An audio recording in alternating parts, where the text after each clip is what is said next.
Hello there, very good morning to you. It is another beautiful Wednesday, the 25th of January 2017. Now, it's very rare to look at order paper from the Senate and see one and only one item. Yes, today we have only one item, and for those that have been following event trending from the National Assembly, you know that we're talking about the resumption on the debate on the 2017 budget. At the Harlow chambers of the Senate yesterday, about 9 senators contributed, each of them taking turns within the range of a given stipulated 5-minute time. So there are about 37 senators that are expected to contribute today.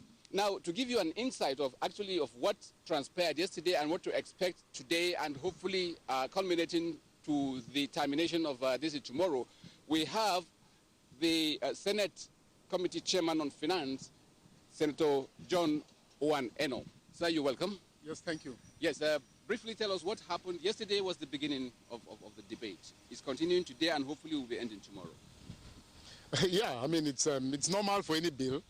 I mean, generally, it's just that the budget bill, it's the most important, the most significant, and all that money bill, So it's second reading. Every bill will be, you have the first reading, you have the second reading. Normally, so we're on the second reading of the 2017 appropriation bill. Okay. And, it's excited a lot of interest, by distinguished senators with an indication, like you said, about 30-something people would like to speak today. So normally, at this stage of the consideration of the budget bill, is general contributions, debates on the president's budget speech, broad issues about the entire guidelines and variables and assumptions of the budget, and then the expenditure, the revenue, all those kinds of issues are being debated upon by distinguished senators. And you find out that there are some that are going to applaud the executive in terms of the initiatives that have been put forth. There are some that their approach is measured side by side. I mean, looking at the performance of previous year's budgets, 2016 budget, and what therefore is the hope for 2017. There are some who've said that, look, we budget, normally it will contain fine points. There is no government for that, in that fact that if it lays out its budget, it will not be excellent in terms of what its dreams and aspirations are. But the reality really is in terms of the actual implementation. Unless you implement any particular year's budget, whatever fine points cannot be achieved. They won't be benefit, won't add value to anybody. So these are the kinds of issues that senators are discussing, and coming from different perspectives, from different points of view, the way they see it, the experience they've had in their own committees, the performance of revenue, and then what is therefore the confidence that the government for 2017 will be able to rake in as much as 4.94 trillion in terms of what the government expects to raise as revenue, and then the fact that it wants to spend about 7.29 trillion for 2017. So there's a yawning gap of about 2.36 trillion. So these are the kinds of issues that are challenging lawmakers and, the senators, just so that at the end of the day, and every senator is in the floor listening to these debates. So in addition to what ideas they have on their own, when the second reading is through and is committed to the Committee on Appropriation and other subcommittees of the Senate, that all these issues that are being thrown up are going to be taken into consideration in terms of what their approach is as they engage with MDAs and ministries, of government to come out with what becomes the budget. Now, if and when the projections are implemented, will it be too early for Nigerians to start expecting anything in 2017 budget? If they are, what should they be looking forward to? Well, I mean, there are quite some number of initiatives that the government really intends it wants to achieve, and all that. So, given that in totality, revenue assumptions are met, and therefore the budget is implemented, they are quite, this budget is based on what? Economic recovery and growth of the economy. The greatest and most important, agenda for this administration, for this country for 2017 is to pull the country out of recession. 3 consecutive quarters of 2016, the third quarter, GDP, whatever, was minus 2.24%. And the 2017 budget hopes that the GDP is going to be, is going to increase to about 3%. 3.02 is 3%. So coming from a negative growth rate to that kind of bold and ambitious growth rate of 3.02% is huge. So if the government is able to achieve this, I mean, the effect in terms of value for Nigerians, both in terms of infrastructural development, both in terms of the quality of life of Nigerians, of course it's going to be affected. It's not going to be 3.0%, in terms of quantity alone, but also in terms of quality. But like I said, all factors need to be considered together, right? Realizing revenues and government having the discipline and the responsibility to actually spend what it has proposed to spend at all that, yeah. So thank you very much indeed. Wish you happy deliberations. Thank you. Thank you very much indeed. Thank you. Well, you've heard it from the Chairman Senate Committee on Finance. A lot is being expected, and it's going to be huge, impacting on virtually everybody. So come with us into the Halo chambers as we listen to the contributions. I'll come much, much later before we say our goodbyes and then see whatever transpired, try to analyze them if we can, and then we see you next time. Okay? Happy viewing. It becomes an act of the National Assembly. Mr. President, my respected colleagues, the budget before us has a few key focus: consolidating on economic recovery programs to restore growth, completion of key infrastructures, and the guarantee of security of lives and properties of all Nigerians. Mr. President, a careful review of this budget, of this proposal, shows a budget deficit of 2.3 trillion. Mr. President, this deficit is equal to the budget proposal for capital expenditure, which therefore means that the implementation of this budget will only be relied upon by the funding of our deficit gap. Mr. President, we must also understand that this deficit is to be financed through 1.9 trillion between foreign and domestic debt. Mr. President, looking at the performance of last year's budget, it is clear and it has been established that the country could not access foreign debt June of last year. So I believe that we must be able to understand the fact that there appears to be a challenge. There will appear to be a challenge in meeting most of the funding requirements for this year's budget, especially the capital expenditure, Mr. President. Mr. President had also stated in his budget speech that the federal government is maintaining the 1.8 trillion on personnel costs. And looking at the proposal, Mr. President, the recurring expenditure proposal for this year has risen against last year by 300 billion naira, which therefore means that if you are maintaining a 1.8 trillion on personnel costs, the 300 billion can only be due to overhead costs. And we are beginning to wonder, Mr. President, we must understand the impact of the efficiency and the effectiveness as regards the curtailing of overhead costs. I believe at the point of appropriations, we'll definitely ask more questions on that.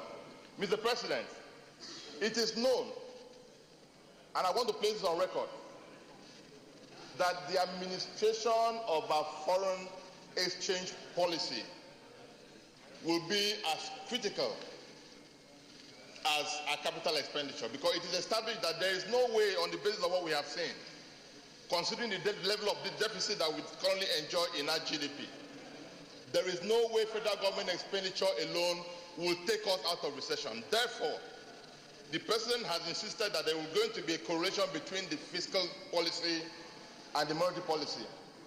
There is no way Central Bank of Nigeria will run almost 7 foreign exchange policy terms and it will work in Nigeria. Because of the way and manner we have inefficiently managed our foreign exchange policy, this country has lost over 89-point-something billion on foreign direct investment outflow. And I believe that this gap that has been created by this outflow it will be a major issue if Nigeria must come out of a recession. Mr. President, let it also be established that there must be a Senator, you have to start rounding up here. Between the federal government expenditure and what the states and local government also are doing. And we must also look at, Mr. President, the issue of fuel importation in Nigeria. There is no way, as I speak with you, the landing cost of petrol PMS in this country today is 165 naira per liter. So NNPC, as we speak, is importing petroleum product at a loss. And when you want to compare with last year's projections, we cannot spend all that we have earned as regards foreign exchange on petroleum importation. So, Mr. President, at the point of appropriation, we must also ensure that we throw those lights on what are the losses of petroleum importation in the last 1 year.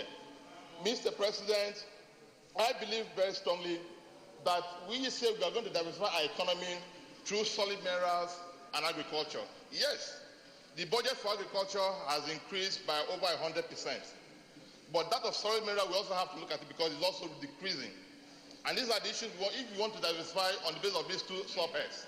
Then you must ensure that whatever income that is projected that will earn in these two subheads will be in comparison and in relation to what our projections are.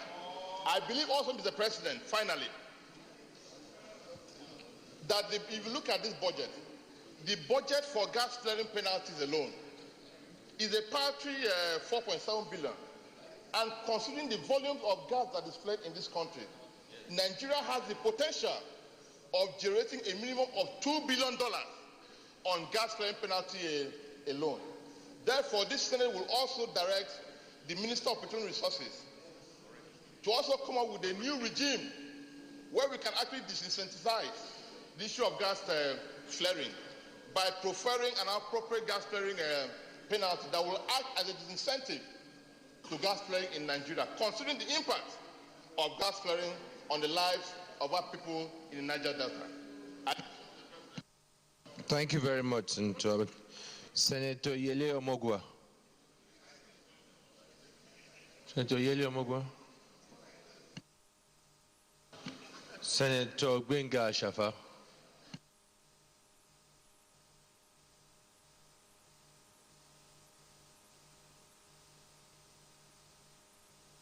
It's exempted. My governor. Thank you, Mr. President. My governance. Mr. President, distinguished colleagues, Take 10 minutes. we must endeavor to first compare the performance of the 2016 budget to the estimates of the proposed 2017 budget appropriations for us to do a thorough job of effectively approving the new budget that is to be presented and operated. And we must go back and look at 2016 budget and try to see what are the lessons we have learned in order to move forward. Distinguished colleagues, for me, I think the lesson that we have learned is about inadequate funding. A very, very major lesson is about inadequate funding. Funding remains one of the most important ingredients towards the performance and implementation of projects. To this extent, I want to congratulate the executive, whichever way you look at it, for presenting the MTF strategy paper on time as compared to 2016. We have looked at it, but still on that funding, I want to pick on the deficit as being proposed. The entire deficit in the 2017 budget is 2.7 trillion. According to the budget office, This deficit is supposed to be financed through borrowing plus the recoveries from misappropriated funds. Let me quickly remind you, I will answer your question. Let me quickly remind you of what happened in June 2016. The Honorable Minister of Information informed Nigerians that between May 29, 2015 to May 25, 2016, a total of 3.4 trillion in assets and monies of various kinds have been recovered. If we have 3.4 trillion and we are looking for 2.7 trillion, my sense is saying, why can't we just look at those monies and put it to block the money that we are going to borrow? That is what my sense is saying, my own opinion. Further to that, I am saying that it behoves on the President of the Federal Republic of Nigeria, President Muhammadu Buhari, to expose and let Nigerians know how much and from who we've been able to recover some funds. This is not to indict anybody, it's just to show transparency and to let the world know that indeed we may not go a borrowing. Going a borrowing might sort of compound the problems that we are having.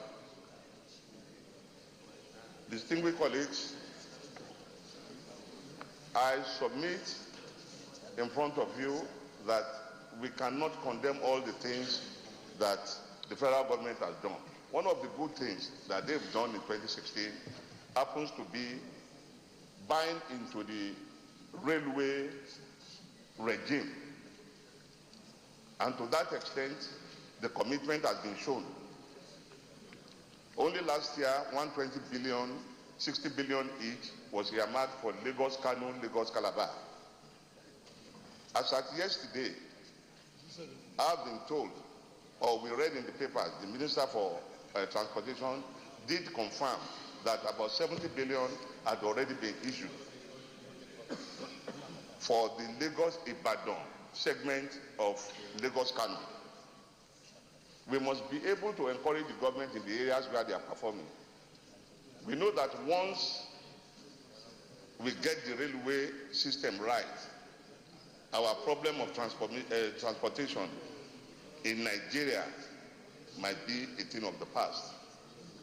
And in this era of recession all around, I believe that if we are able to get appropriate fundings, particularly in the areas of taxes, we will be able to get across in this move of giving Nigerians the dividends of democracy. On this note, I submit. Thank you. 5 more minutes. Senator Shusani.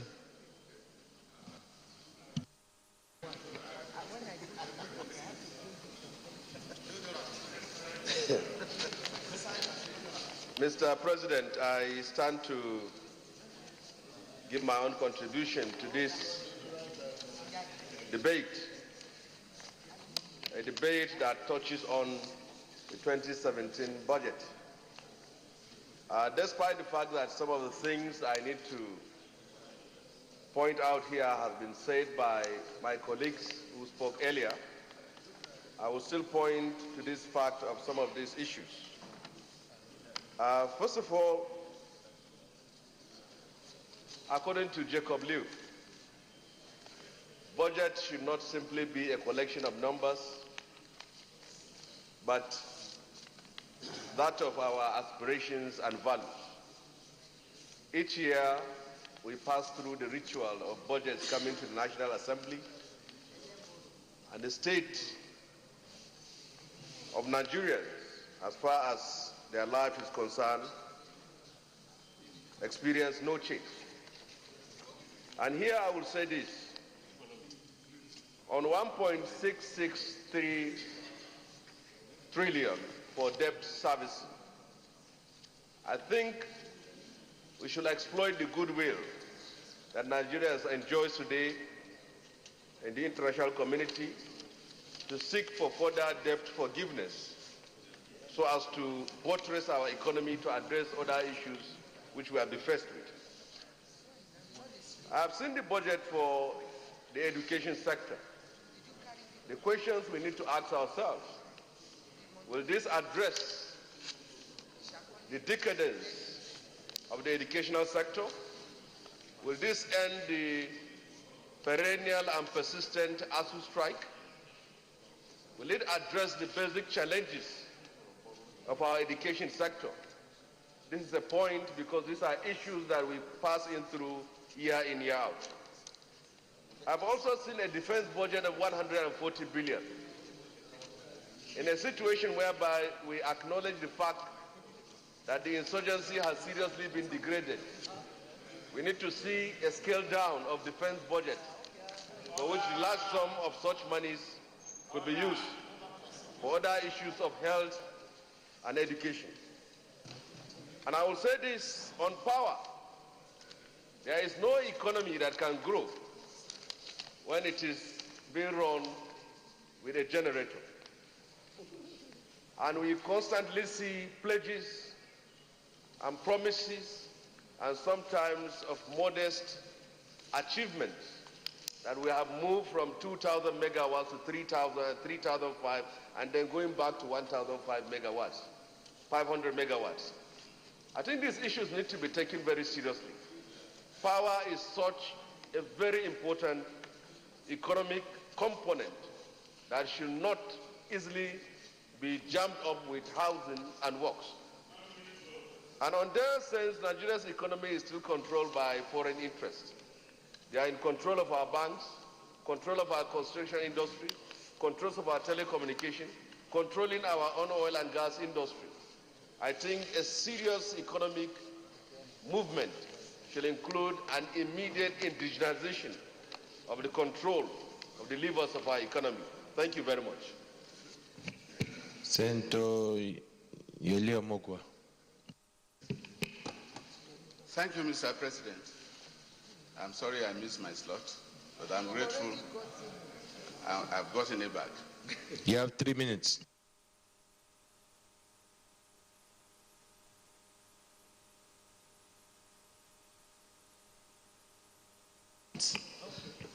One, Mr. President, distinguished colleagues, well, I don't know. I think the annual ritual will sit down to debate.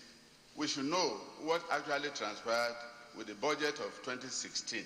I know that we have not gotten to the expiration of that lifespan of the budget. But by now, we have spent about 3 quarters of what's supposed to have been executed or implemented in the 2016 budget. But so far so good, we don't know. I'm aware that some agencies might have not been mobilized. If they have not been mobilized, the spillover of 2016, what becomes of it? Then too, sir, I'm not sure of what the Bureau of Statistics is doing about budget preparation or national planning. Because there can't be a meaningful budget planning without knowing the actual data of what's happening in the country. Do we actually, has the budget captured the number of unemployed citizens in this country, the disabled people, the whatever, widows and so on and so forth? If we don't do this one, budget cannot work. Then 2 and 3, finally, is that why is it that, to my best understanding, our budget has not been working maximally? Why has it been so? Because of corruption. We cannot escape corruption. And what I know about corruption is that it's inherent in the people of this country. We know it's inherent in everybody, except that there is a government, successive government has taken steps taking successive steps on anti-corruption crusade, but yet we hear allegations of corruption even amongst the high echelon of those that are controlling anti-corruption. We hear it daily. Yesterday was another issue that we treated here. And we know that even judiciary has been alleged. Then who do we run to? If we have all these anti-corruption agencies that is bedeving the real execution of our projects anyhow. So if there is allegation against even judiciary, then who do we run to? Do we now run to God? No, it's not possible. And do we bring foreigners to go and administer our government for us? No. But I want to suggest that. So if some people, even in this hollow chamber, have been alleged of one thing or the other, if we have been alleged here and there, then we must be careful. Then I think that we must take a proactive step. If anybody that is in position will go and steal our money and divert to foreign countries, then what do we do? Then I want to suggest that there should be legalization of corruption in this country. If we legalize corruption, everybody will be corrupt. And the proviso is that, if yes, everybody is corrupt, then whoever, as high as you are, that you can steal, you see how much you can steal, then you come, there should be a body to set up as a proviso. The 50%, there is no point going to judiciary since the judiciary is failing us. Then why are we wasting our time, our money in judiciary? Therefore, if there is a liberalization of corruption or legalization of corruption, then there should be a body at the end of the day. How much have you stolen? Gentleman agreement, you have stolen 20 billion. Okay, as a Nigerian, bring the 10 million for us. Yes, the 10 million come to this country and establish a mini industry so that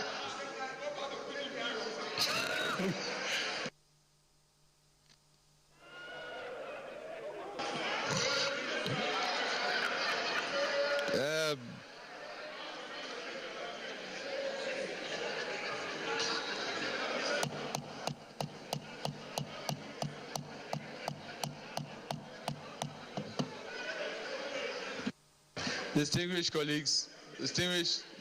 colleagues, Senator Otazi, thank you. I know you are moved by those comments. Senator Babaji Omoware.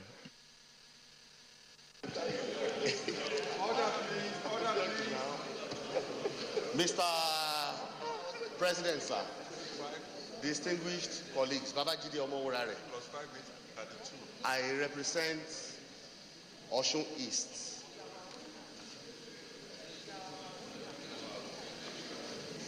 My contribution, Mr. President, is not going to be seriously new and radically different from what I said last year and what has reflected already from discussions.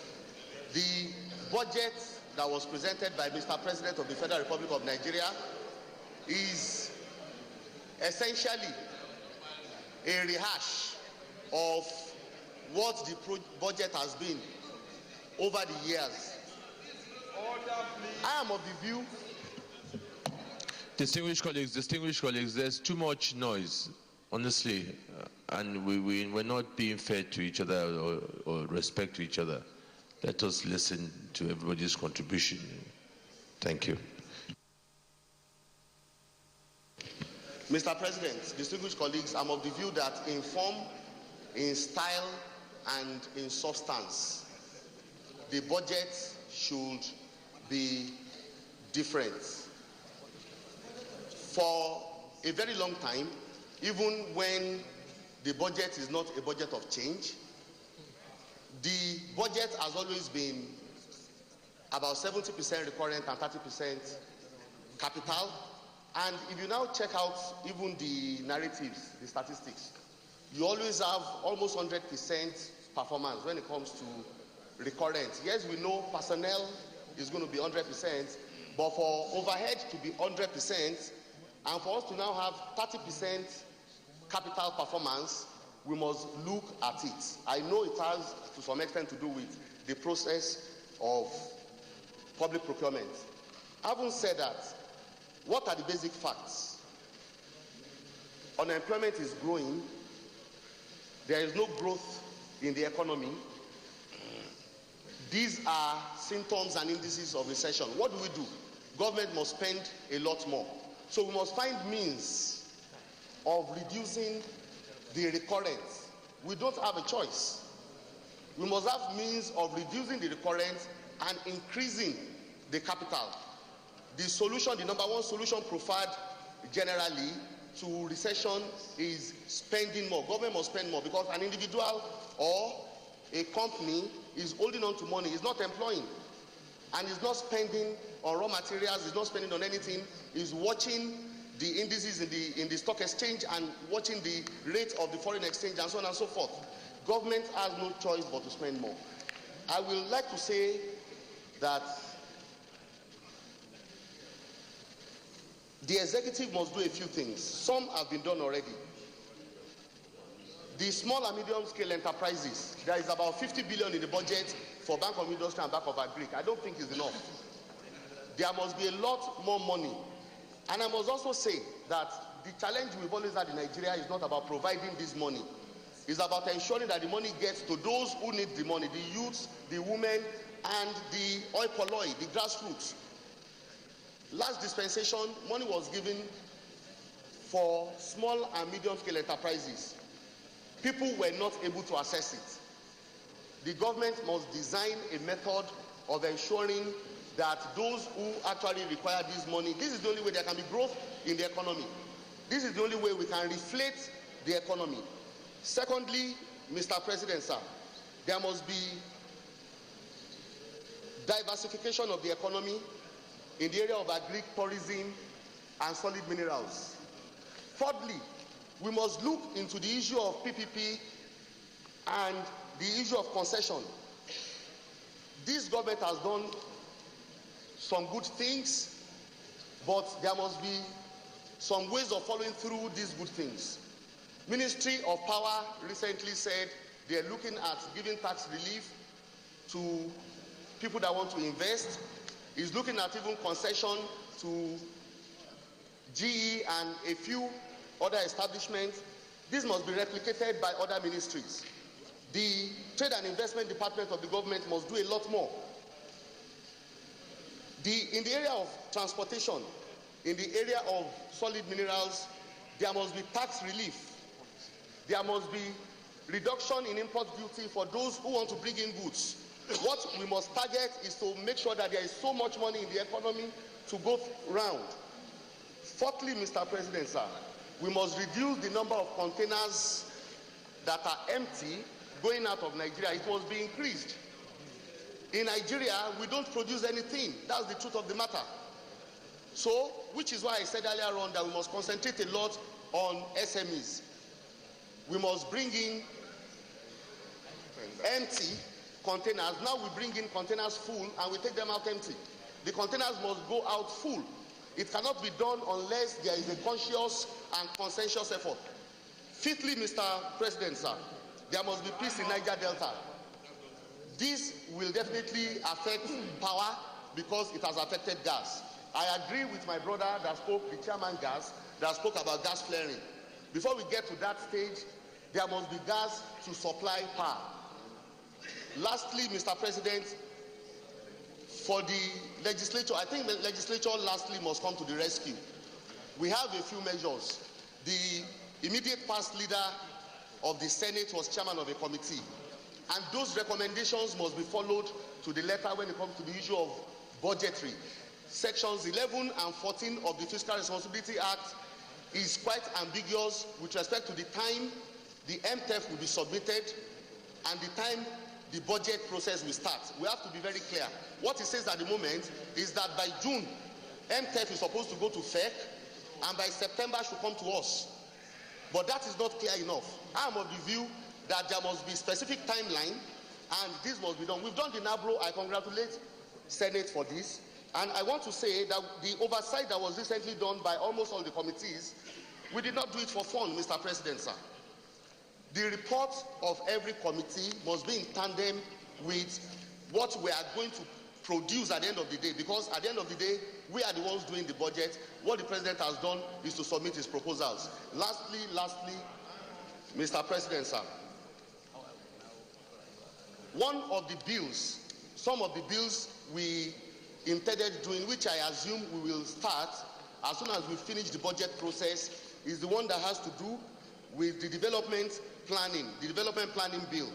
In the past, we've always had the development circle. First development plan in 1962, the one of 1970, 1975, and the last one was 1980. In fact, in 1946, there was one done by the colonial administration. If we don't go back to that, we are not going back to specifics. The automobile industry had been truncated. The whole circle of making sure that we have made in Nigerian vehicles has been defeated. We have to start all over again by ensuring that we have made in Nigerian product so that we can export and have foreign reserves. Thank you very much. Senator Aliu M. Wamako.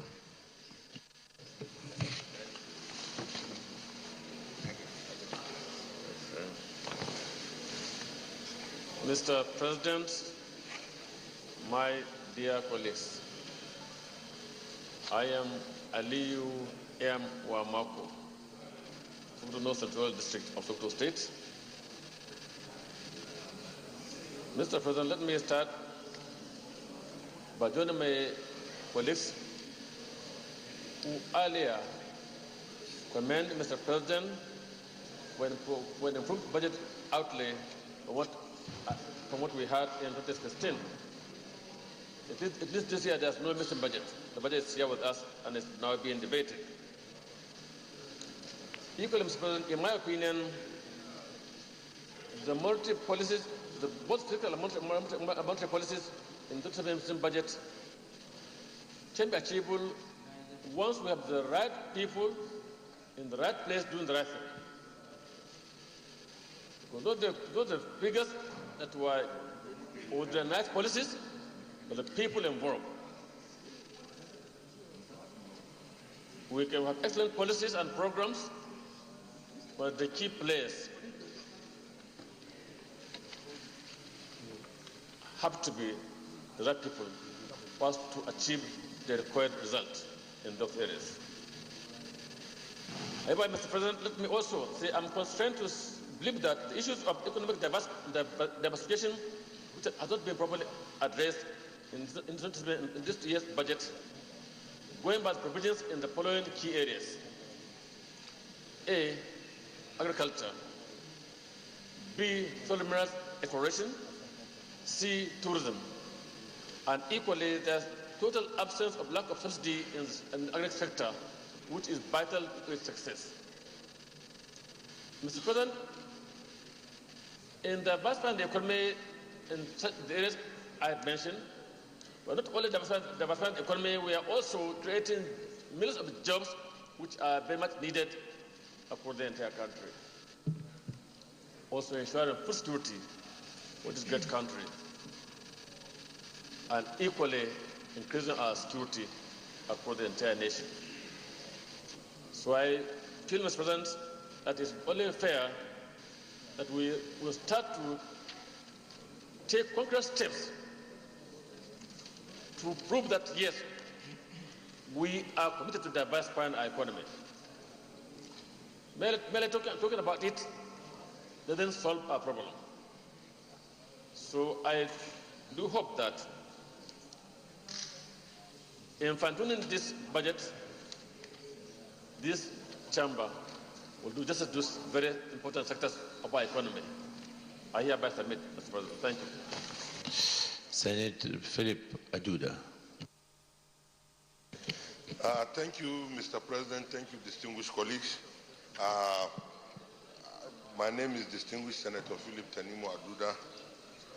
Mr. President, so much has been said about agriculture, diversification, and education, and other departments. I'd like to speak a little bit about the FCT.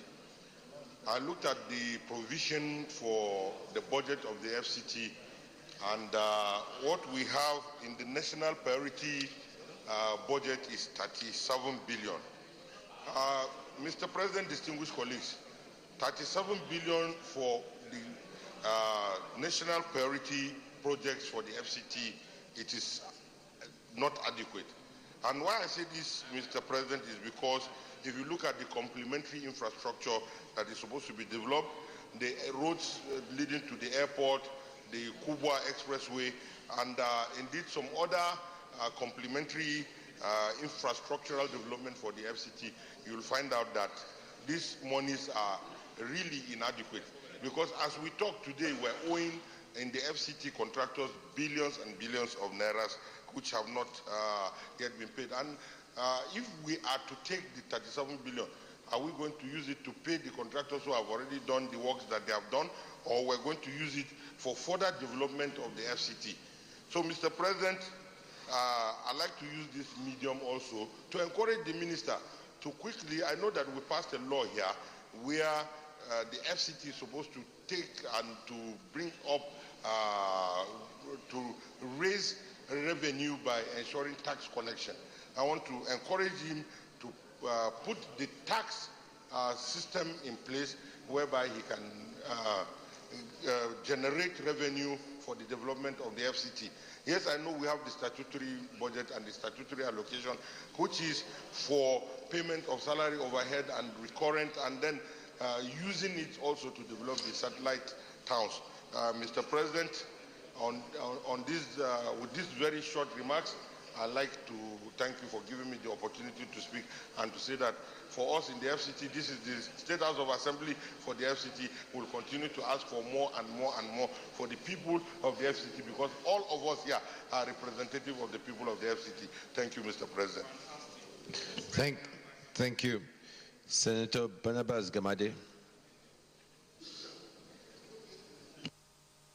Okay, oh, how did you do that? You put your name down twice. Senator Varajbre. Thank you, Mr. President. I am Senator Barrow Jibrin. I represent Kano North in this August Senate. Mr. President, I would like to begin my contribution by looking at the revenue side of the budget. The revenue side of the budget is always the most critical, the most important of the components that make up any sound budgetary process. Because if you fail to get it right in the area of revenue, then the whole budgetary process will become an exercise in futility. Mr. President, the revenue projection with respect to the 2017 budget is lopsided towards earnings that are going to accrue to us from the oil sector, where a barrel of oil is predicated to be sold at a price of $42.5. This is a very good projection. It is very conservative when one look at the current price of barrel of oil in the international market, which is hovering between $52 to $53 per barrel.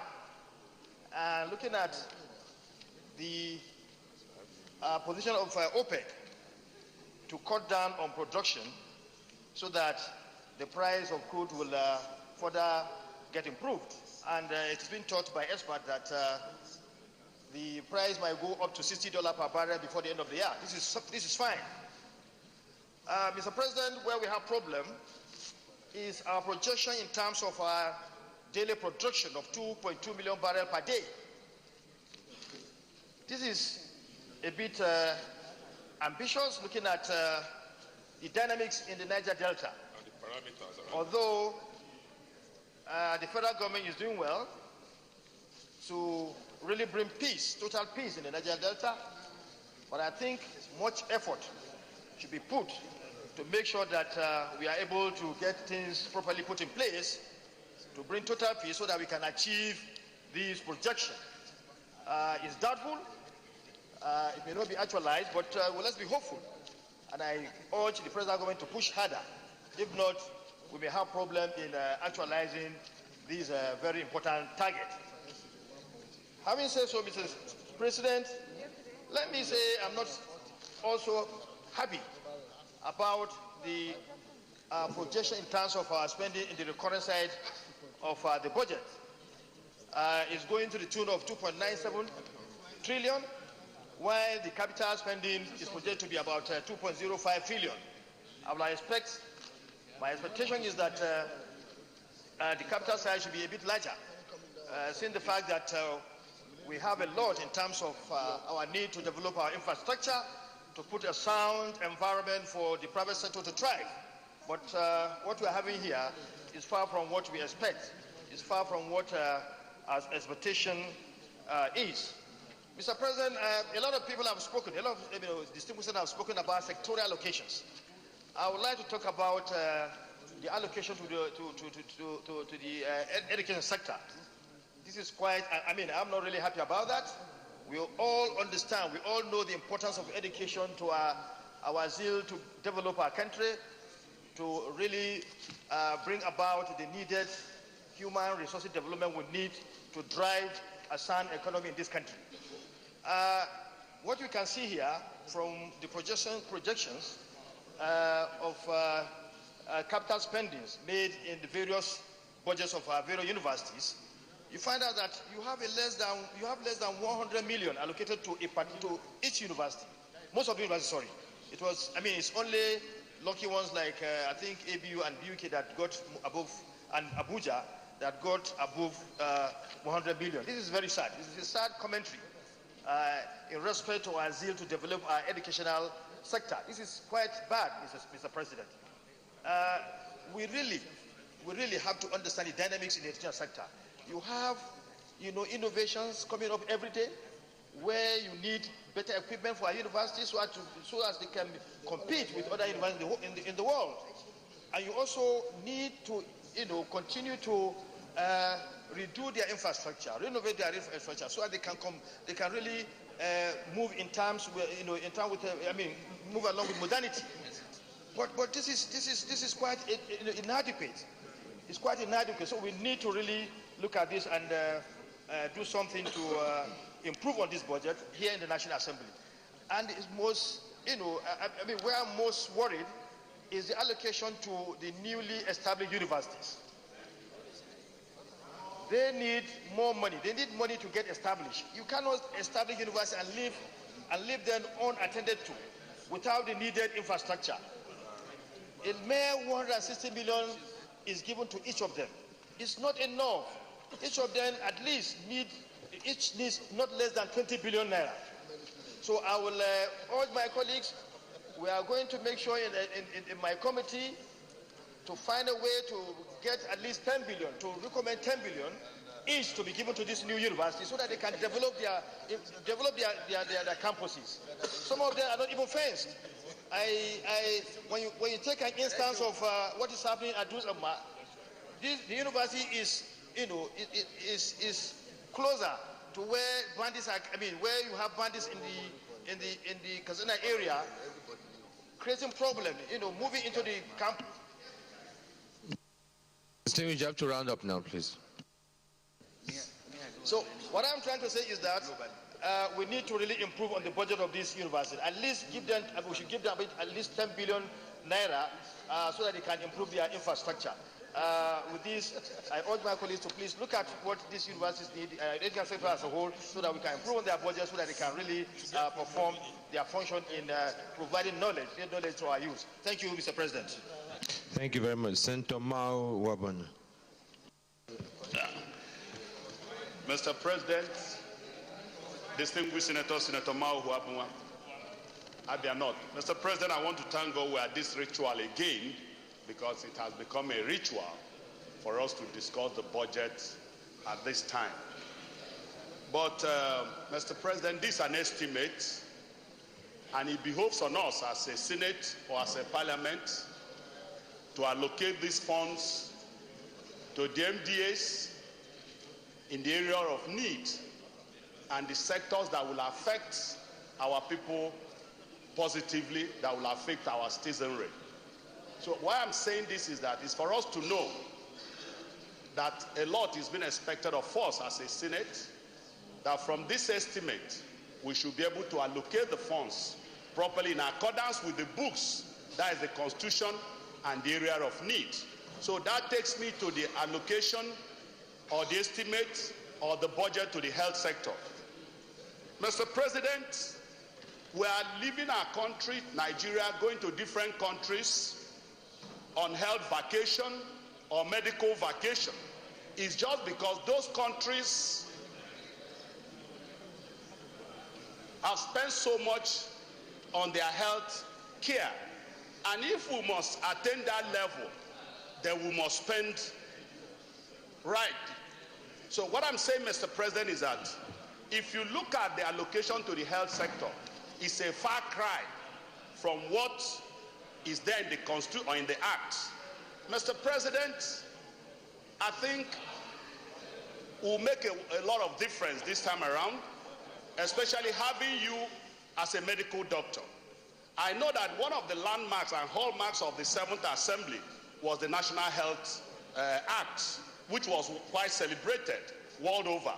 But it's unfortunate that from 2014 to this date, a particular and important critical section of that bill has not been implemented. I think as lawmakers, we should not be lawbreakers, and we should not encourage the executive to break law.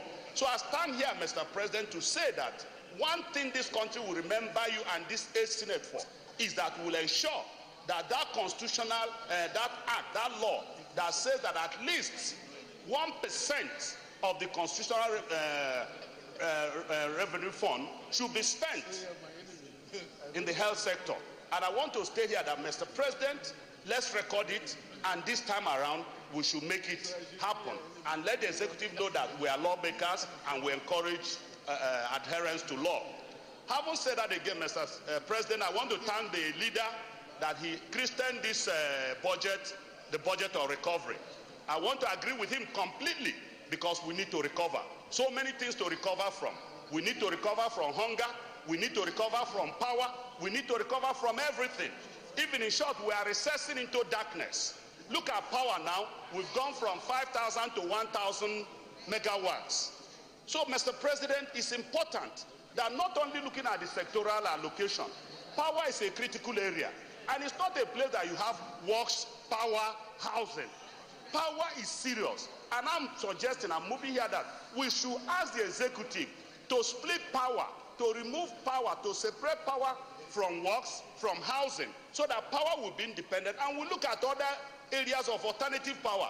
We should spend more on renewable energy, because we spend so much on the other arm, and they are not working. So all I'm saying is that we should look at that area. It is very, very critical and important.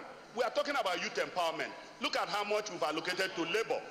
We spend 17, what are we going to do when we are supposed to be setting up entrepreneurial centers in almost all the local governments of this country, so that we can diversify economy, so that we can create employment for our teeming youth? Mr. President, it is important. And finally, it's not after speaking here allocating. What about implementation? My brother Omo already talked about spending. This is time to spend to inflate the economy. We need to spend in critical areas, in road construction, building bridges, building primary health care centers, building hospitals. But unfortunately, 2016 budget, what is the level of implementation as we speak? There is no money in the system. So it is important that not just talking about budget, but we talk about budget implementation, so that this 2017, as a committee, as a Senate, we must follow our oversight critically to ensure that funds allocated are being utilized for the purpose it is meant for. Thank you, Mr. President. Thank you very much. Senator Dino Milai.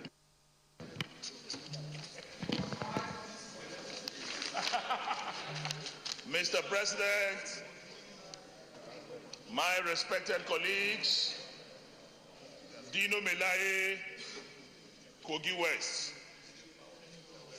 you speak the truth, you die. You refuse to speak the truth, you die. I have chosen to speak the truth and die. Mr. President,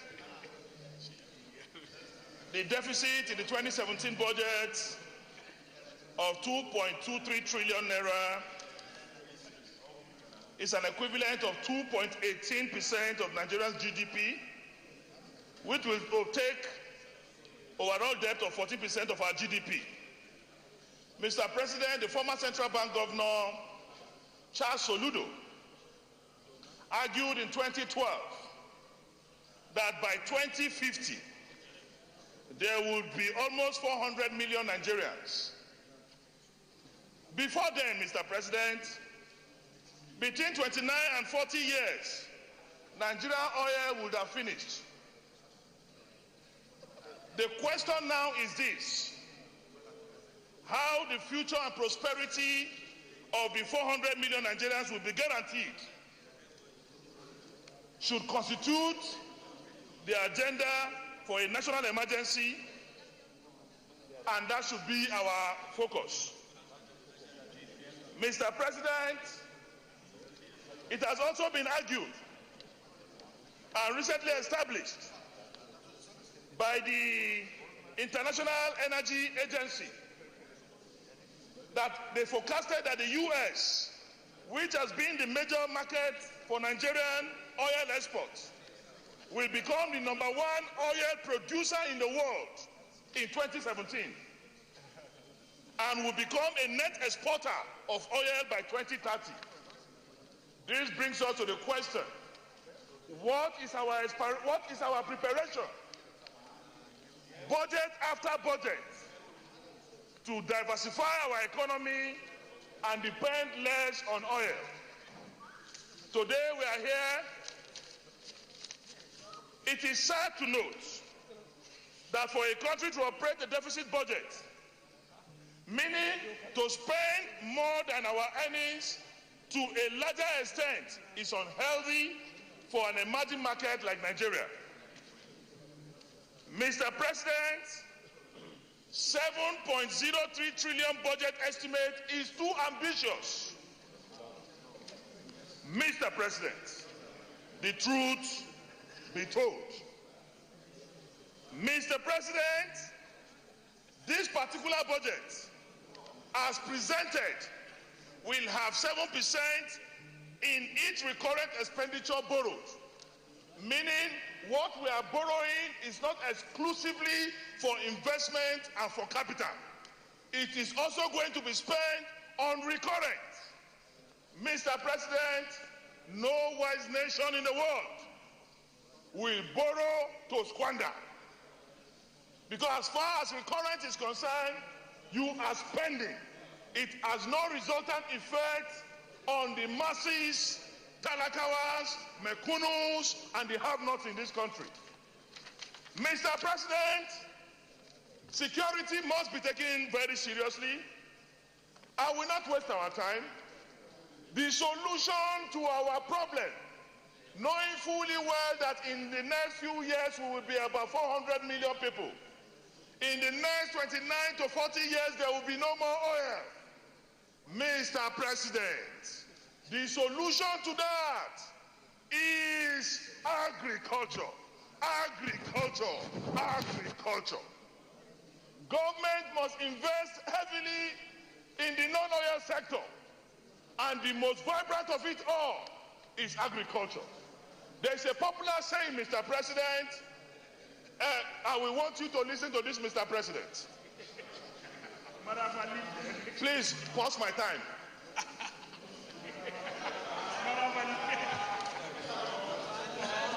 Mr. President, I will want you to listen to this.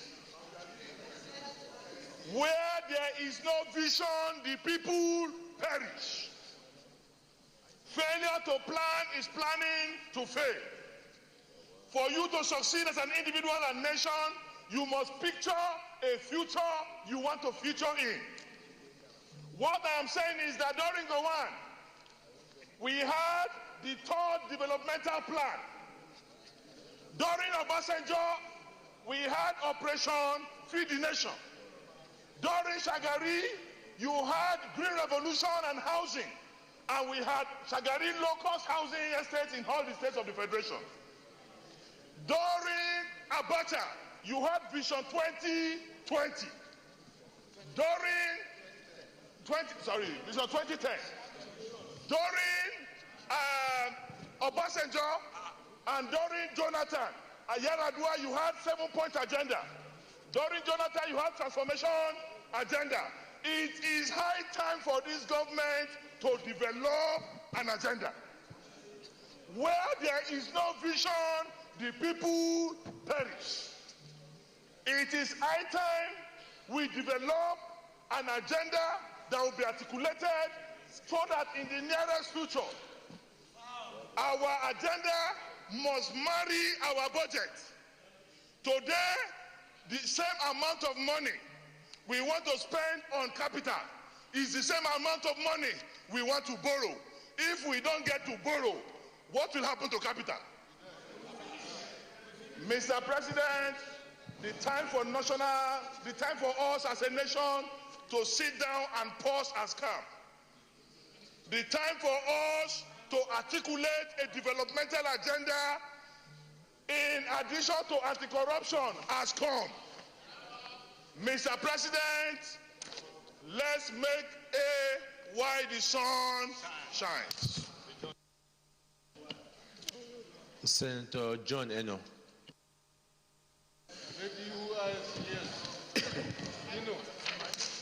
Mr. President, my name is John Owan Eno, Cross River Central. Mr. President, I join in this debate, and a few weeks ago, the National Assembly passed the medium-term expenditure framework. The budget proposals for 2017 are based on economic recovery and growth. And this budget is based on some key assumptions. And I think that those assumptions have become commonplace already. But I think that there are a few of them that we need to have a look again at. And these assumptions have to do with the daily oil production of oil, which we have approved for 2.2 million barrels. I think it is very, very important that the ongoing initiatives at the Niger Delta be sustained by the present administration. And when you look at the fact that there is an assumption, there is an expectation that for 2017, the GDP growth rate for this country is going to be about 3.02%. We need to be able to look at the realism of that. When you do a budget, that budget must be realistic, must be based on some facts. If you look at the fact that for 3 consecutive quarters in 2016, the third quarter GDP growth rate was minus 2.24. If you look at the fact that international organizations, IMF, World Bank, project that the country is going to grow at about 1% in 2017, what it means, therefore, is that it's going to take us too much to be able to achieve our 3.0%, and we need to be able to understand that. If you look at, and there are a few things that will make this even more impossible. There are a few things that we are grappling with. I think the greatest challenge of this country and this government and this economy is to see how we can get out of recession. And we need to be very particular and be very focused on that. Now, there are a few initiatives that are contained in the 2017 budget. If you look at 2016 and backwards, the country has spent at least 1 trillion every year in terms of cash call. For 2017, there is an innovation. Even 1 kobo is not going to be spent on cash call. That is because the executive thinks it wants to explore new funding mechanisms that are going to be based on cost reduction of cost, and are going to try to free up money for exploration and for production. I think it's important that the National Assembly puts the executive to the strictest task. Let's be able to know what these new funding mechanisms are. Let's be able to appreciate how much the country, the cost benefit of all this is very, very important.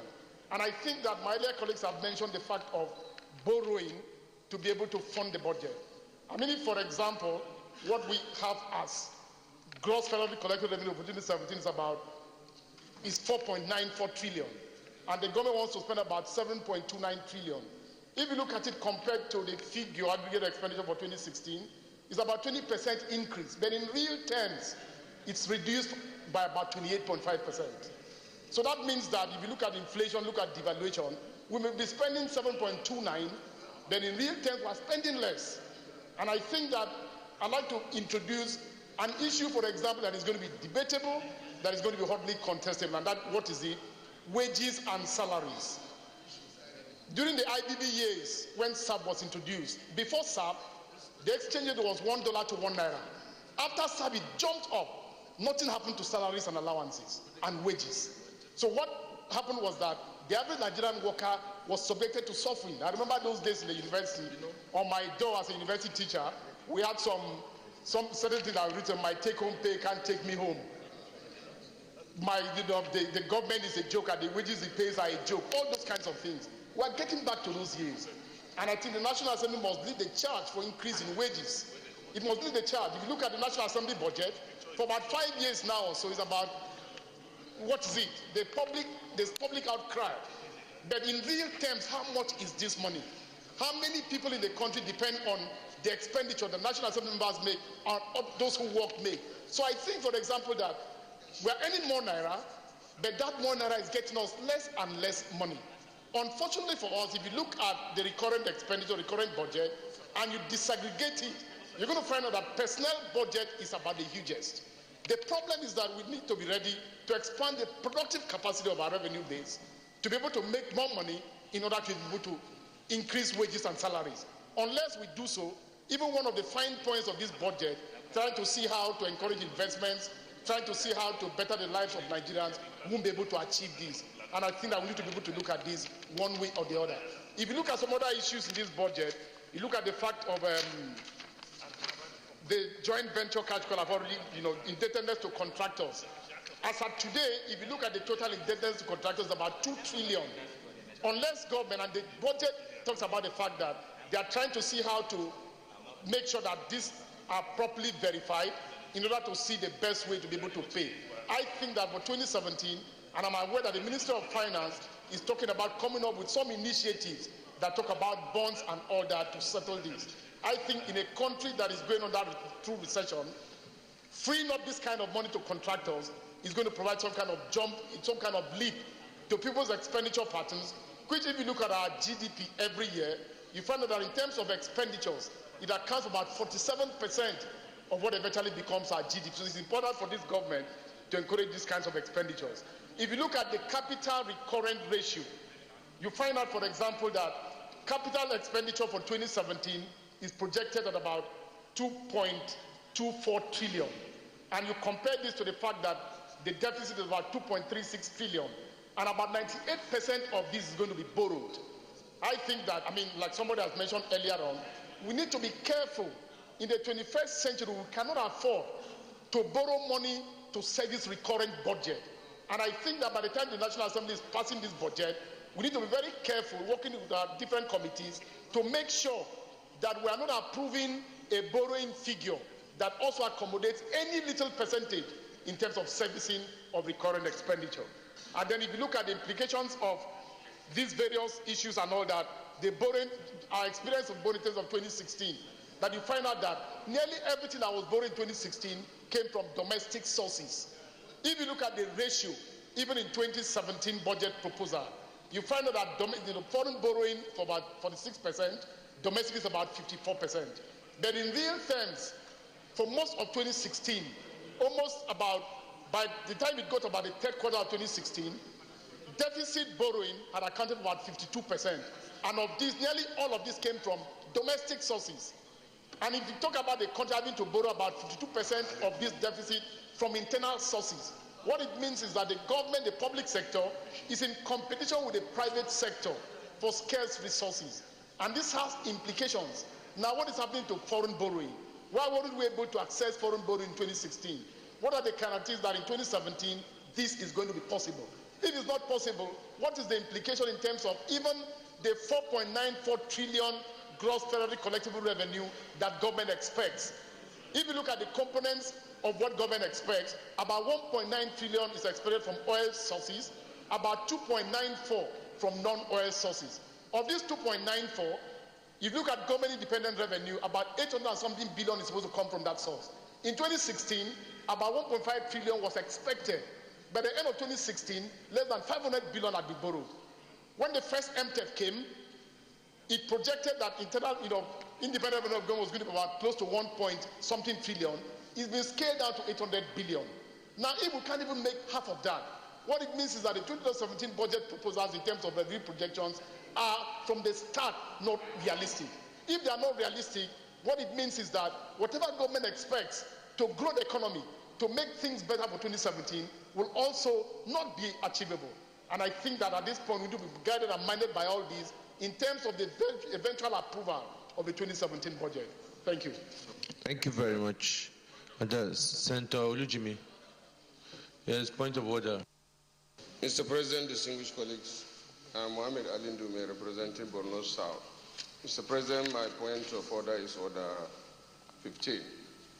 And I read, any senator may rise at any time to speak on a matter of privilege suddenly arising, and he shall be prepared to move without a motion declaring that a contempt or breach has been committed. Mr. President, when you announced the debate on the budget, you asked us to write down our names, and I wrote my name, and my name is listed after distinguished Senator Dino.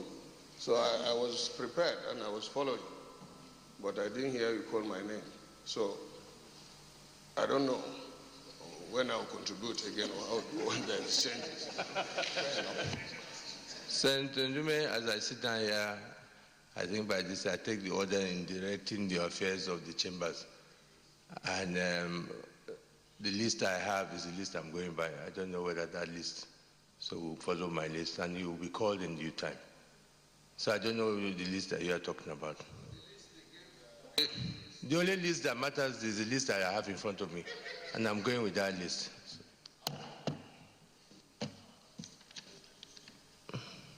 Senator Olujimi.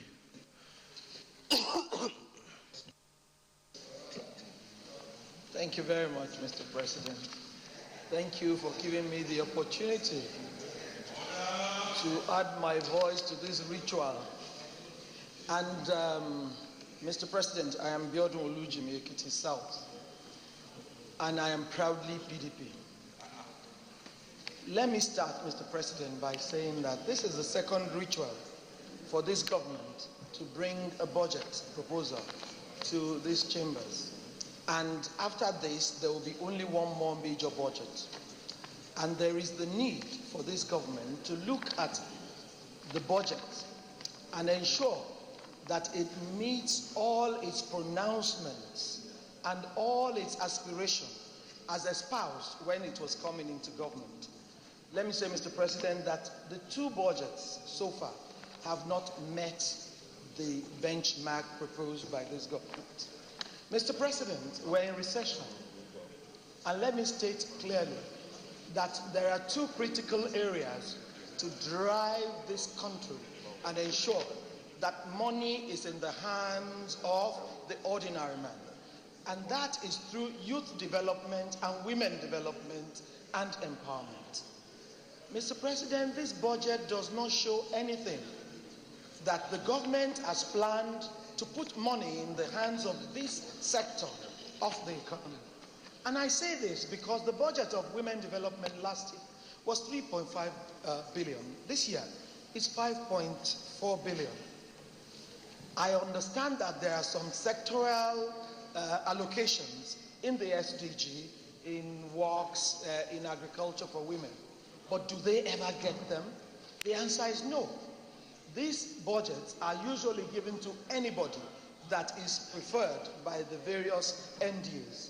And that is not good enough. There has to be proper planning for youth development and employment.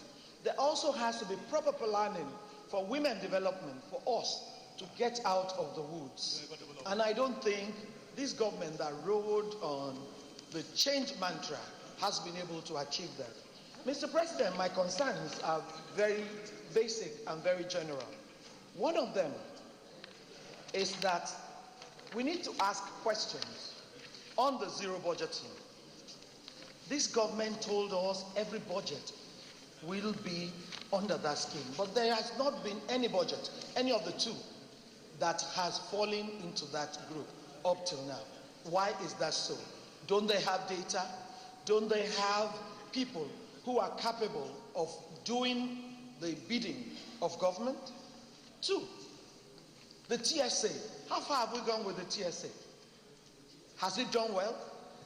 At the beginning, the noise was about, oh, TSA will give us so much funds, it will harness all the expenditure and the income. Where are we now? We are getting worse into the woods. 3, 500 billion intervention fund. Mr. President, I believe we're creating another stratum of the poor. Poor people who will be given 5,000. What can 5,000 do in this current recession? Are we creating another line of the poor? What planning have we put in place to ensure that they have jobs, to ensure that they can go to the market and trade, to ensure that the poor person out there has something to do rather than dole out 5,000? And the 5,000 does not even go to the poor. It goes to preferred individuals who probably take for 20 people or 100 people at once. Mr. President, this government has to get data and plan properly so that the last budget that is available to them to show the people that they really meant well by asking us to change must be properly done to address the problems of the poor and to ensure that we don't dole out money. We give people, we don't give them fish, we teach them how to catch fish. Also, the issue of diversification of the economy, I believe is just plenty of lip service because this budget does not reflect such.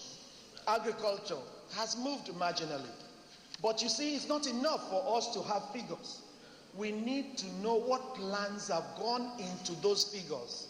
Figures on their own cannot achieve results. There has to be proper planning.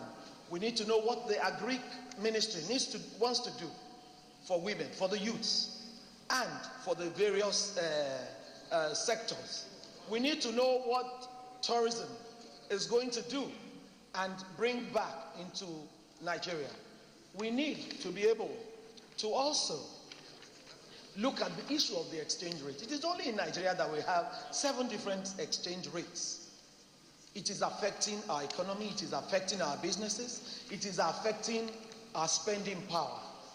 The time has come for this government to look at a way by which they will match all the various rates and close them up so that what we see is really what we get. Time has come for this government to sit up and, like Senator Dino said, have a vision.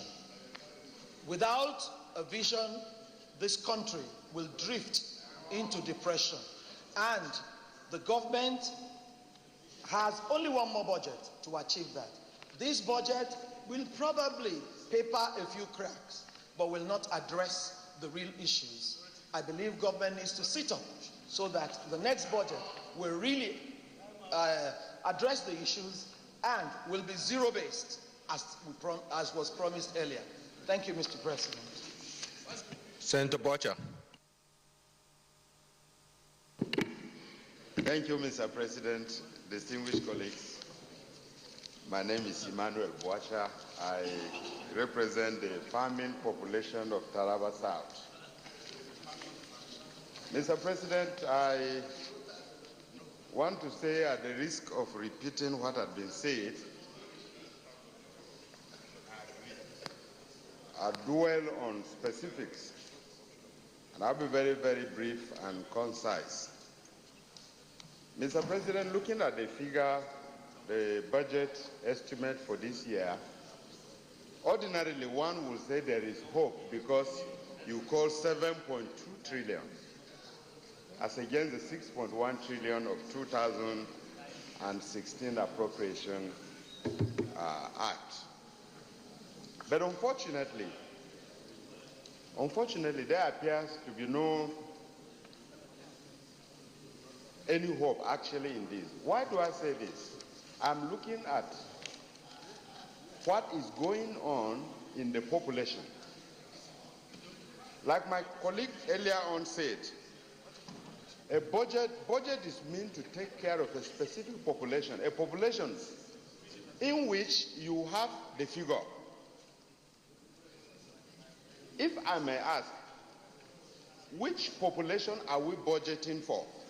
Is it the Nigerian population or the outsiders that have trooped into Nigeria in their numbers and are killing people for sport?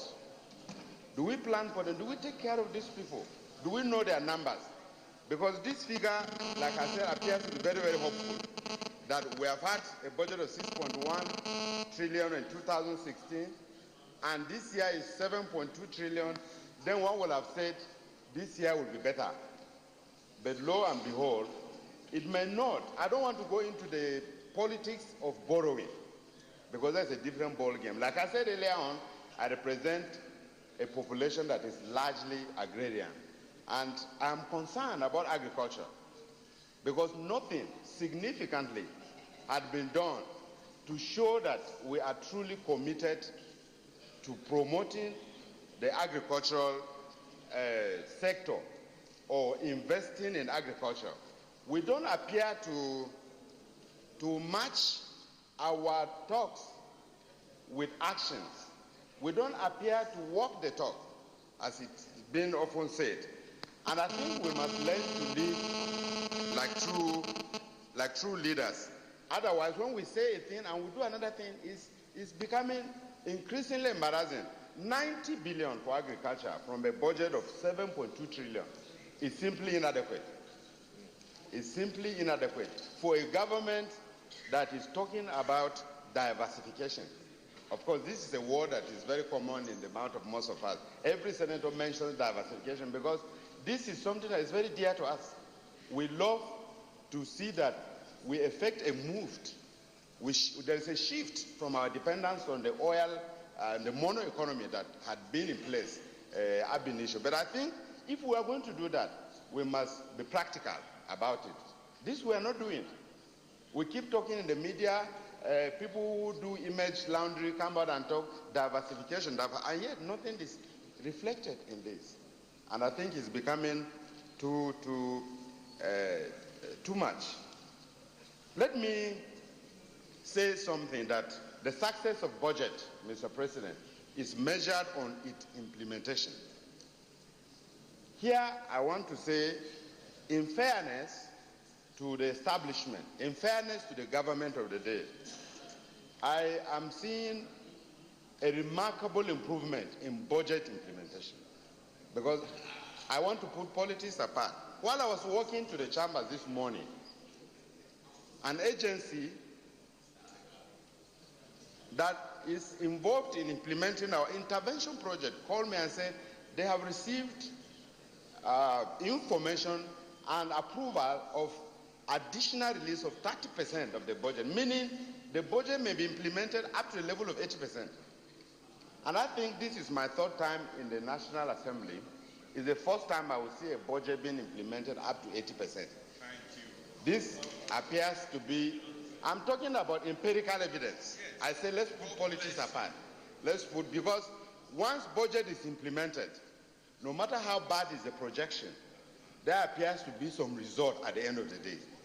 So I think the government demand or deserve some commendation. If truly the implementation will be up to 80%, but there should be more a visionary projection in the budget outside of implementation. I am talking of empirical evidence. I'm talking of what I have been told, and I know this is what will happen. But let us plan. Let us plan to match what we say. Let us match action. Let us match words with action. What do I mean by this? What we say, we should be seen doing it. Let us stop, dancing in the public. So thank you very much for this opportunity, Mr. President.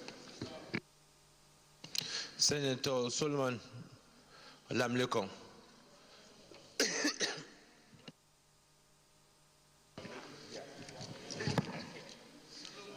Thank you, Mr. President, distinguished, very distinguished colleague, Adiola Solomon Olamilekong, representing the largest senatorial district in Nigeria in terms of population.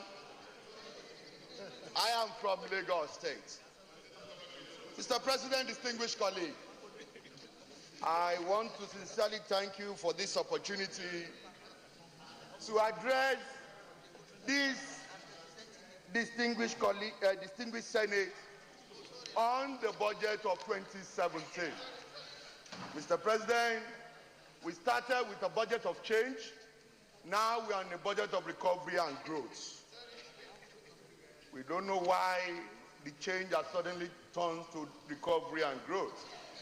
But what I know is that we are currently in recession. And it is my sincere prayer that we don't go into depression. Mr. President, distinguished colleagues, I would like to start my contribution to this year's budget from the angle of the NABRO. Mr. President, all my colleagues have stood up to discuss about the 2016 performance of last year's budget. But what we have in the document before us and all that has been said, these are information emanating from the executive. These are what the executive have told us as a Senate, as a National Assembly, that the 2016 budget that we passed to them, this is how far they have gone. And I believe that if we have our NABRO in place, once activities commence in this particular department in the National Assembly, it will not be the award against us. It will be us against their own. Because we will have enough data and information at our disposal to fault whatever they are giving to us as their budget performance for a particular financial year. I give you an instance, Mr. President. In the year 2016, the gross collectible of the federal government revenue stood at a sum of 5.8 trillion naira to date. And what actually accrued to the federal government of Nigeria as its own share of the budget was about 2.58 trillion naira. And the total expenditure recorded to date is about 4.6 trillion naira. That gives us a gap of over 1.6 trillion naira, representing borrowing to fund the budgets. These are figures only available to the executive and not to us. And these are figures emanating from the executive and not from us. How true all this figure is, we don't know. We can't even compare. There is no basis for us to see. But we have no choice. Nigeria has to continue. Nigeria has to move forward. Mr. President, a lot has been said about the budget deficit of 2.3 trillion naira, as well to marry it with a capital expenditure of about 2.2 trillion naira for the year. Don't forget, in last year's budget, the total capital expenditure was 1.8 trillion. And as of today, the Honorable Minister of Finance has informed Nigerians that the capital expenditure for 2016 has performed to the tune of 900 billion naira. And as we speak, where that 900 billion naira has been applied to in this economy is nowhere to be found. And he identified even one single ministry, combination of three, to have been given 500 billion naira. And by that, we are still in recession. Just yesterday, the Monetary Committee of the Central Bank held their meeting. They put the MPC at 14%. And they even go ahead and say the quick passage of 2017 budget will assist to stimulate the economy. That is the word. And I continue to get worried that once they pass this document to us, the next thing is there is need for quick passage. Yes, the first leg of the transaction, which is the medium-term expenditure framework, has been passed by the National Assembly. This is the second leg of the transaction. By passage of that MTEP, the dynamics on the revenue of the federal government will change, because we have raised the benchmark from 42.5 to 44.5 dollars per barrel. So that means all the reported revenue here in this document will change using that particular thing, because, for instance, the gross federal collection put together in 2017 is 10.14 trillion naira. And by going by 44.5 per barrel, which we have changed, this has to change as well. Yes. Mr. President, distinguished colleague, what is my grounds concerning this deficit? Don't forget that the Honorable Minister of Finance has approached the country again and insists that unless we borrow, there is no way that Nigeria can come out of this recession. He has said it times with that number, and this one is just recently, the last 1 week. And what we are saying here is this, as Senator Dino has said, we are not borrowing to specific. The 2.3 trillion deficit we have in this budget is to fund this budget. The actual revenue they are projecting for federal government as of this year is 4.928 trillion naira. The question is, what has changed? What has changed that necessitated or that would take us to arrive at that 4.9 trillion naira? Don't forget, in 2016, we have a budget where we have the exchange rate at 197. But you and I agree that at a point, the exchange rate goes as far as 250 naira to $1 per dollar. And nobody's asking question, why is the gap? Where is the savings that they have made? And it doesn't reflect in the 2016 budget performance given to us by the executive.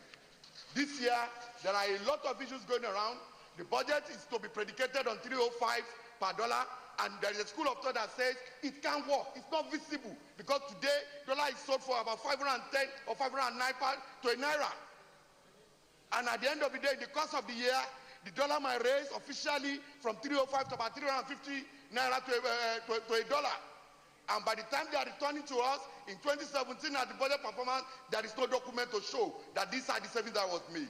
Mr. President, that is why there is an urgent need for us to put NABRO to work so that all this documentation, all this information will be at our palm and will be within our district so that we can actually know the actual budget performance for a particular year. We can have raw data to work with that will guide our sense of this thing year in, year out. As for the budget of recovery and growth, we will continue to pray. But this is, to me, it's not, I will not use the word over ambitious or a tall order to achieve, but we'll continue to pray for us as a nation. Because all the indices, all the indicators that is contained in this document, in the MTA document that were passed, and looking at what is the realities on ground, you will quite agree with me that it will be a little bit of a challenge for us to achieve these budget targets. So I just want to implore the House, the Senate, and everybody here seated that yes, it should be committed to the Committee on Appropriation to look into, but why looking into all this? Because my colleague has made contribution, some has made through their what they need in their committees to function or for their ministry or agency they are supervising to function. But the question still remains that it is what is available to us that we will spend. And the banks to borrow, they don't even have the fund to borrow. They don't even have the fund because there is no the drive. The real indicators of the economy are not there. I give you an instance. As at the last time the National Bureau of Statistics released the report to us concerning the issue of growth rate in Nigeria, we are at a deficit of about 2.something%. 2.2. And this year, our government is envisaging an increase or a growth increase of about 2.something%, 3%. What that means is that the 2.2 deficit will go, and then you now add another 3%, making a total of 5% growth rate. I don't know where we are going to get that. The indicators are not there. Today, the inflation rate is about 12.98%, but you and I know it's about 18 to 19%. So, distinguished colleague, Mr. President, this is the document before us, and this is the job we need to do. So I would like to rest my case here, allow others to say one or two things, so that we see how we can move this country forward vis-a-vis the budget. Thank you very much. Senator Ali Mekana.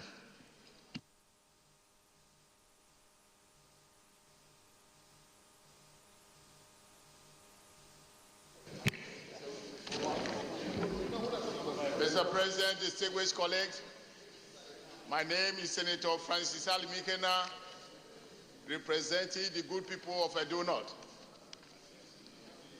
Mr. President, I have to commend Mr. President, the Commander-in-Chief of the Armed Forces of Nigeria for this budget. The budget, and I could call budget of hope, that we address the recession in this country. Mr. President, there is no budget that is 100% free from criticism. This budget, the innovation that is introduced to it, that is zonal intervention, if it's well executed, will put smiles on the faces of most of all Nigerians. And this is commendable. Mr. President, I will say this. Let us look at the sectoral allocation. The Ministry of Power, Mines, and Housing, the allocation to these works, power and housing, is inadequate because this ministry is very vital to the development of this country. We cannot talk of diversification where we don't have power. We cannot move our goods and services from one area to the other when we don't have a good road, and not to talk of shelter. The amount allocated to this ministry is not enough. And this is why people are now talking that they don't see what is happening in this country. There is nothing wrong in borrowing. I agree that the government should borrow. In fact, they are not borrowing enough to cushion the effect. Little borrowing will not even solve the problem, provided what we borrow is used for the purpose of the borrowing. And I believe this is a change government. The money that will be borrowed this year to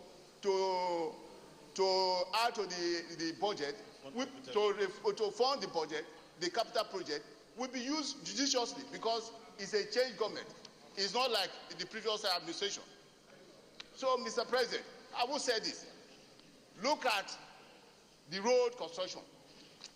The dualization of Abuja, Lokoja, Okene, Bini Road has been on for almost 10 years. Mr. President, if you pass this road, you will take a rest for 2 days. Now, the allocation of 9 billion to it is not enough to do any substantial meaningful project, to complete that project. And this road is one of the major roads that link Abuja to South-South and South-East. So, they have to look into this. Mr. President, Agenebode in Edo State is one of those ports that were approved, inland port that was approved by the last administration. The National Inland Waterways are doing selective budgeting. They've approved a jetty for Agenebode Inland Waterways and approved also a jetty for Ida. Now, in this budget, the last budget, there was no allocation to Agenebode jetty.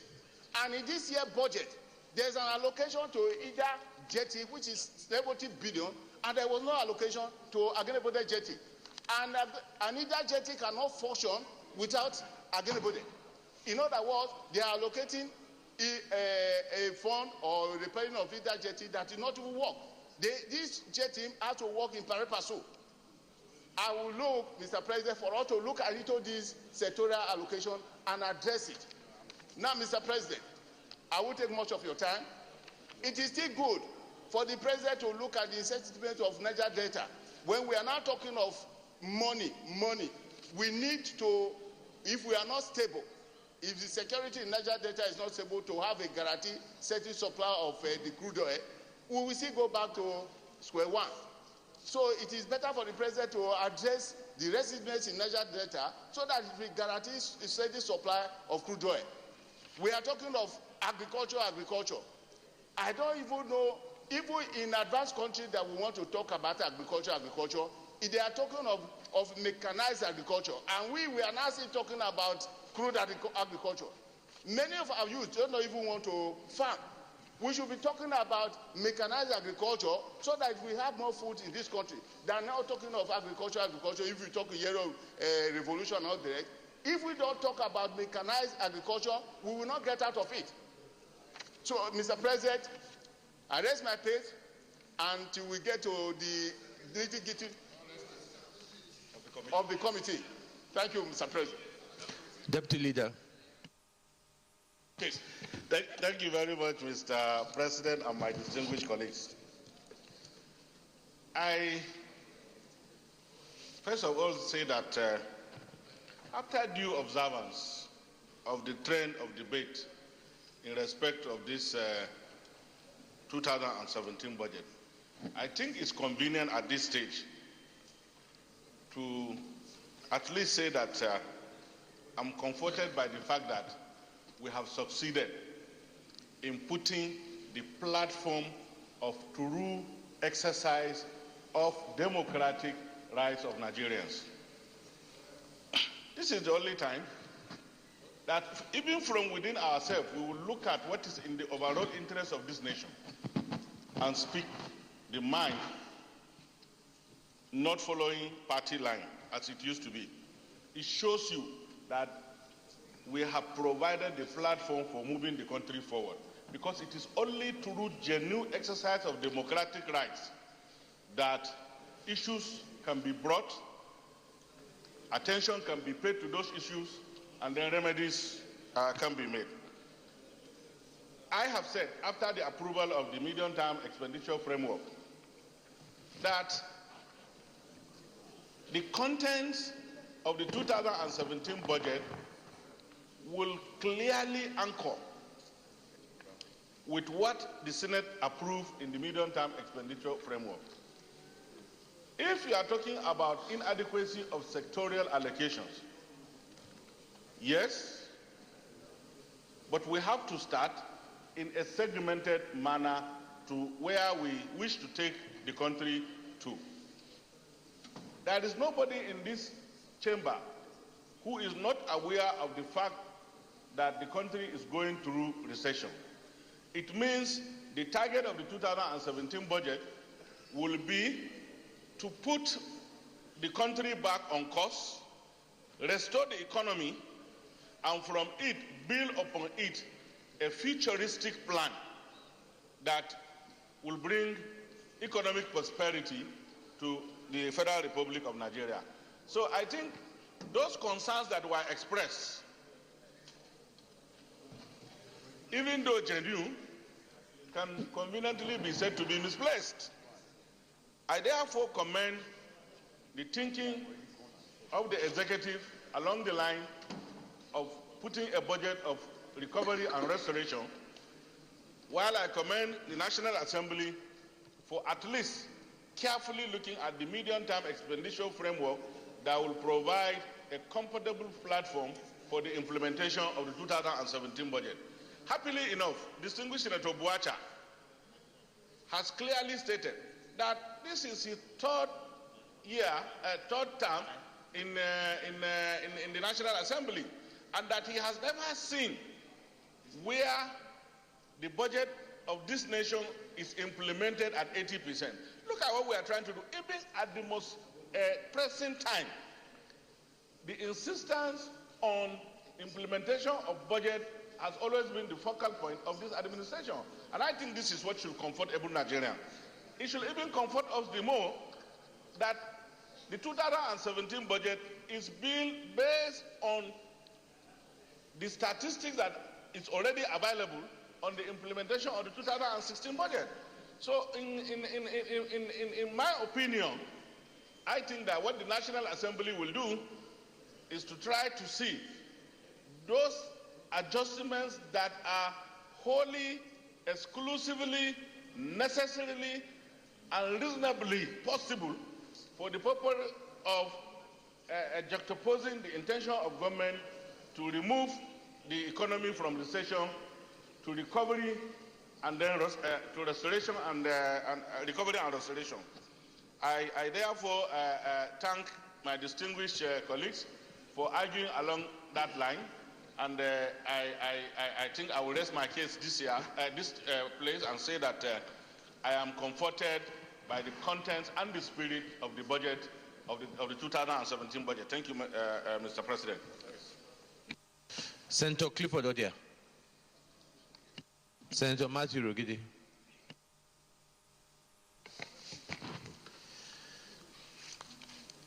Mr. President, distinguished colleagues, I'm Senator Matthew Rogide. I represent the people of Edo South and Senatorial District in Edo State. Mr. President, A lot of our very distinguished colleagues have presented their own contributions to this debate. They have been quite apt and very robust.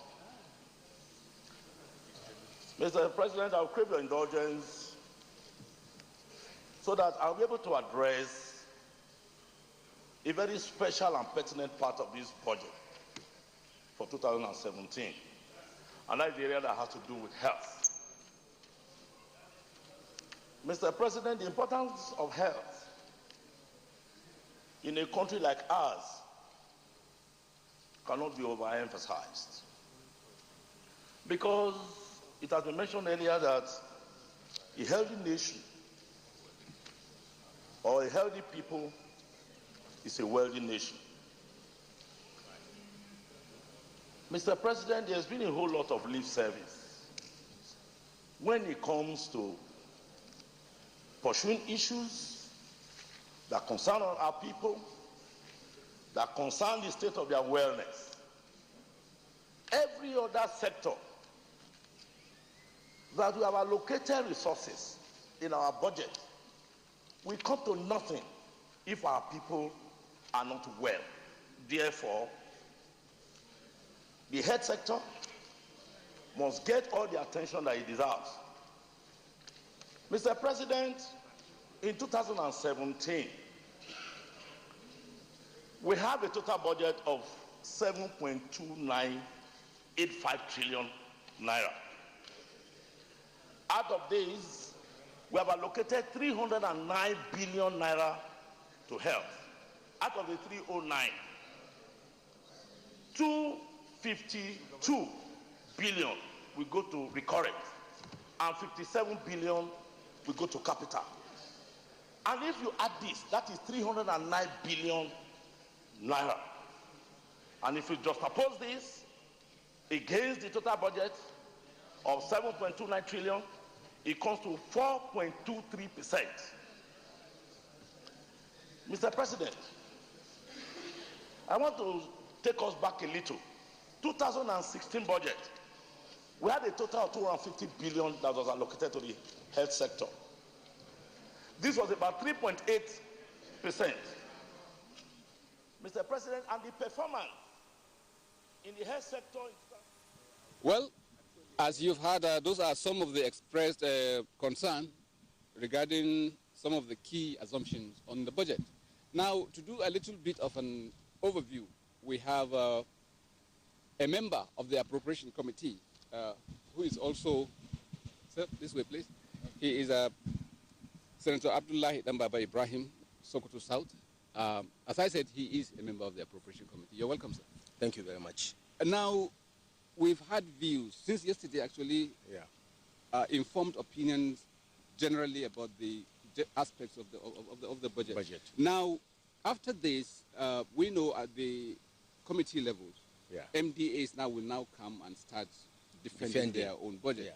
What people will first want to ask is that, what is the guarantee possibly that this time around there will not be padding? Well, really, to start with, the terminology that you just used now, padding, is not in my own dictionary, so I don't know what you mean by padding. So please, if you can help in trying to define what you mean by padding, it will help us a lot. No, what further discussion. Yes, what people are saying possibly is that they would have wanted, over time, you find additional monies that were somehow sneaked into budgets by agencies, which generated a lot of controversy sometimes. Again, I am very sorry to say that you are using, again, the same wrong word of sneaking. The National Assembly has this statutory responsibility, constitutional responsibility, of ensuring that the budget that is the bill, budget bill, that is brought by the executive to the National Assembly is scrutinized well, and it can make additions, and it can also make subtraction from the planned document. It is the national document, it is the National Assembly that will finally give a clear direction as to what should be included in the budget and what should not be included in the budget before it passes again back to the executive for consent. Okay. So the the defense at the committee levels by the MDS, how rigorous is it going to be, and then how soon is it going to be completed? Well, let me say this. My concern is not really so much as regards to the defense of the budget. My concern really is the role the executive plays in the implementation of the budget. If you look at the budget of 2016, so much has been said about the budget.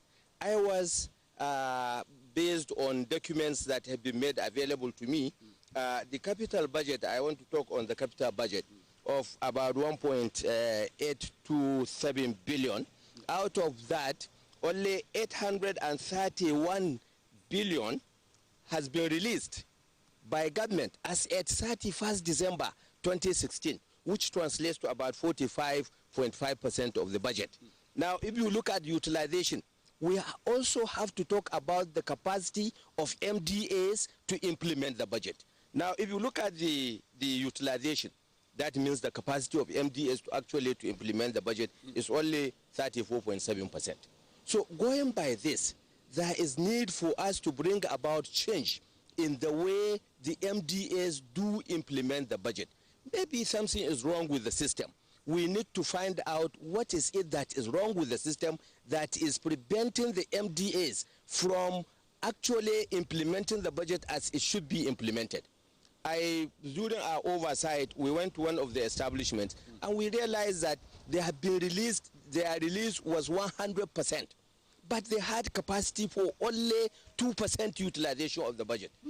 And based on what we, explanations that we received from the chief executive, he did not even know how to go about it, because he said actually they went to the BPE, Bureau for Public Procurement. Public procurement, they went there thrice. Each time they went there, they will tell them that there is one problem or another. And up to the time when we left the organization, the thing was still pending with the public procurement office. Okay.